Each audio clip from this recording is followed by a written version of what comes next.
Alors aujourd'hui, je vais vous parler des indices. On va aller voir aussi les commodités. On a quelques titres qui ont déposé le résultat, dont tout à l'heure Netflix après la fermeture des marchés.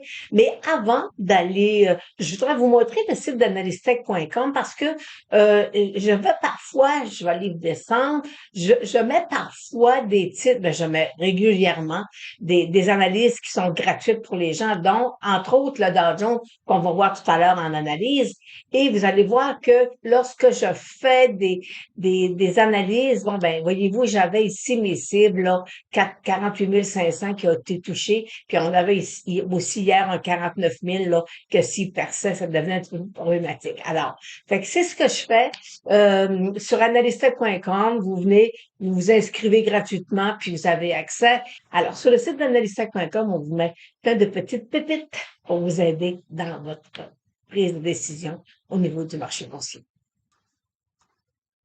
Alors, examinons les indices. On va débuter par l'indice du Dow Jones, où on a, depuis hier hier, parce que le marché était ouvert, mais hier, on voyait sur les futurs que le 49 000 était percé. Puis là, aujourd'hui, il a fait le 48 500 a été percé. Alors, c'était vraiment ici, là, un support, là, intermédiaire. Alors, maintenant, tout ce qu'on veut, c'est qu'il vienne tester ici, là, le haut de son couloir, le bas de son couloir, c'est-à-dire. Et mon moyenne mobile 200 jours à des haussières. Alors, pour l'instant, c'est un repli. C'est rien de dramatique. Par contre, on a quand même, et si vous regardez le Ishimoku sur l'indice du Dow Jones, on voit que présentement, il y a encore, il y a de la force, il y a rien là, de dramatique comme tel. On a un repli, là, mais c'est pas, on n'est pas à l'autre d'un crash boursier.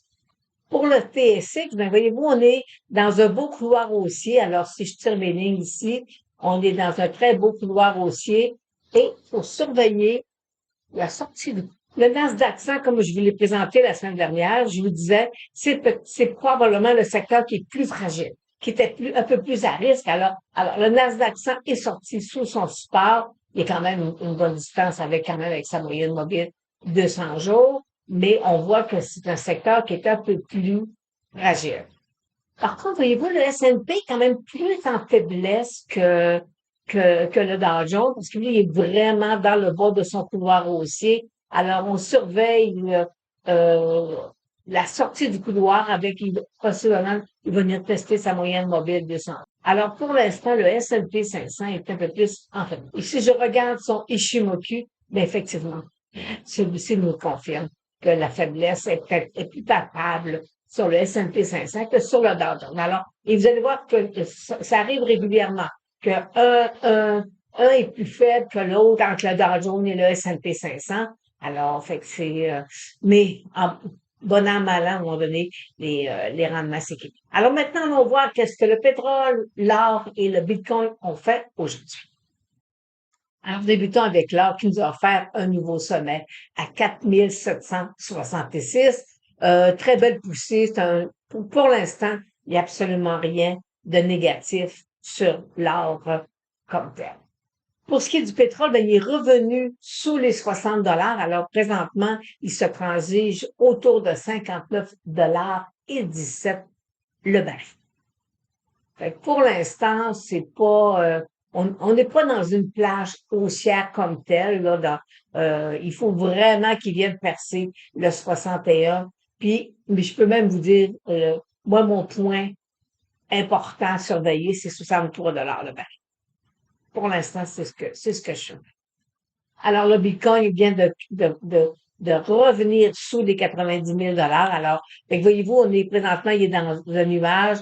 Il va probablement venir retester son bas autour de 80. Dans un premier temps, 85 000, c'est un point technique qui est assez important pour lui. Il faut qu'il garde, sinon on peut le revoir autour de 80. Alors, allons voir maintenant les titres qui ont déposé le résultat aujourd'hui. Alors, examinons les deux titres qui ont déposé le résultat aujourd'hui. Les deux titres qui sont, selon moi, les plus importants, là. Alors, soit par la baisse ou ce que la tendance nous donne sur le titre. Alors pour le titre de Netflix, après la fermeture des marchés, il perd 4 $. Alors il est à l'intérieur d'un beau couloir baissier avec quand même eu du très beau volume aujourd'hui. Alors, et vous savez que Netflix a été fractionné 1 pour 10 en décembre, je crois. Alors, fait que présentement, il est sous les 90 $ l'action. Et si je regarde son Ishimoku, bien, vous voyez ici, là, j'ai un très, très beau support, là, qui est, là, je vais vous l'agrandir. Alors, vous voyez le type de Netflix avec la technique Ishimoku. C'est une technique qui est extraordinaire, avec toutes des petites particularités vont vous amener à voir le marché boursier différemment. Alors ici, voyez-vous, j'ai un support là. Alors possiblement que on faudra peut-être surveiller, voir là autour de 80 $, est-ce que Netflix pourrait y rebondir. Alors, le titre de 3M a perdu aujourd'hui 11 $.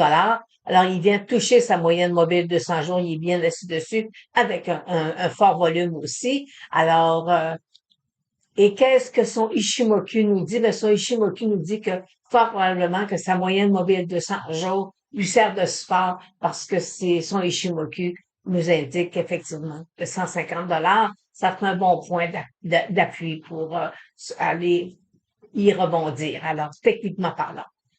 Alors, c'est ce qui termine aujourd'hui notre suivi et on se revoit demain.